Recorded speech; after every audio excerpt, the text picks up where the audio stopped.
দেখো কাঠের উনুনে মাংস রান্না করব, আলু ভাজি, আলু। এদিকে বউ দাঁড়িয়ে আছে মিছরিকে নিয়ে। মিছরি মা সব রেডি করে দিয়েছে, আর আমি এক এক করে সব তৈরি করব। এখানে মশলা আছে, পেঁয়াজ, তেজপাতা, নুন। আর দেখো প্রথম পেঁয়াজ দিয়ে দিলাম তেজপাতা দিয়ে। এখানে মা মাংসটাকে নুন হলুদ তেল দিয়ে মেখে রেখেছে, আর পাশে টমেটো রাখা আছে। এরপরে মশলাটা দিয়ে হলুদ আর কাশ্মীরি লঙ্কা দিয়ে দিয়েছি। এরপরে মাছটা থাকবে, একটু কষিয়ে নেওয়ার পরে মাংসটা দিয়ে দেবো। কাঠের উনুনে মাংস রান্না করা একটা আলাদাই টেস্ট, অনেকদিন পরে সেটা করছি।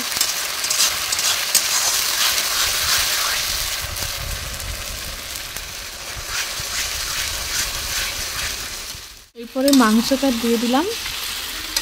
তো মাংসটা পুরোটা মশলা দিয়ে মাখাবো, এইভাবে নাড়তে নাড়তে ঢাকা দেবো। তো দেখো মাংসটা মশলাতে পুরো মাখা হয়ে গেছে। এত হাওয়া দিচ্ছে কি বলবো।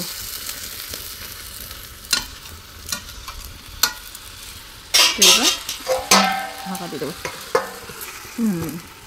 আমাদের বাড়িতে ধনেপাতা গাছ আছে, তো এখান থেকে কিছু ধনেপাতা তুলে নিয়ে যাব।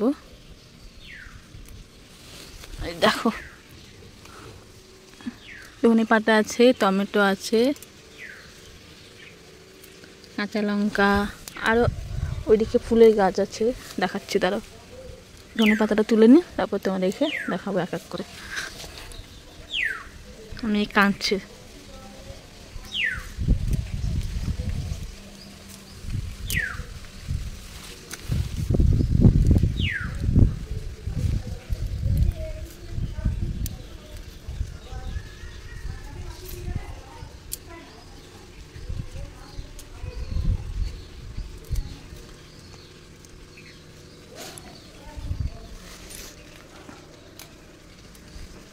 এই যে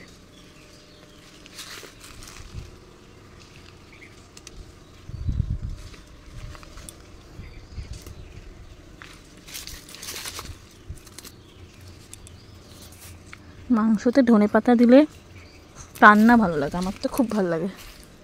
আর এদিকে দেখো ফুলের কত ফুল, মাংস থেকে আস্তে আস্তে জল বেরোচ্ছে। দেখো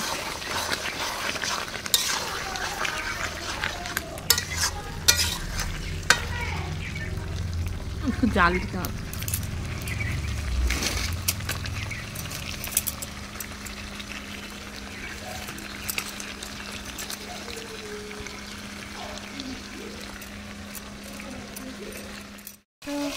কষা চলছে, কষা তেল ছেড়েছে মা। মেয়ে এত কাঁদছে, রান্না করতে দিচ্ছে না, যেমন মা আছে। মায়ের কোল ছাড়ে না, কারোর কাছে যাই না, আমাকে রান্না করতে দেয় না, তাই না?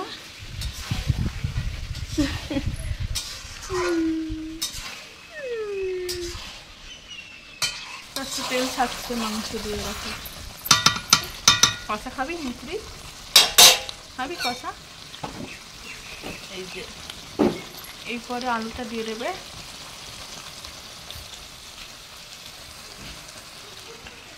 ধনেপাতা আলু রাখা আছে, কালারটা জাস্ট দেখো, লাল।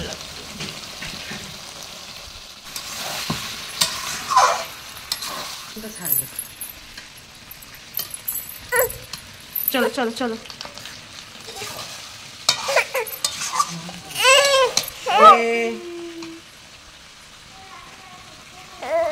মাম্মাম, ও মাম্মাম, আলু দিয়ে দিয়েছে। আমার জন্য কষা নিয়ে নিয়েছি, দেখো।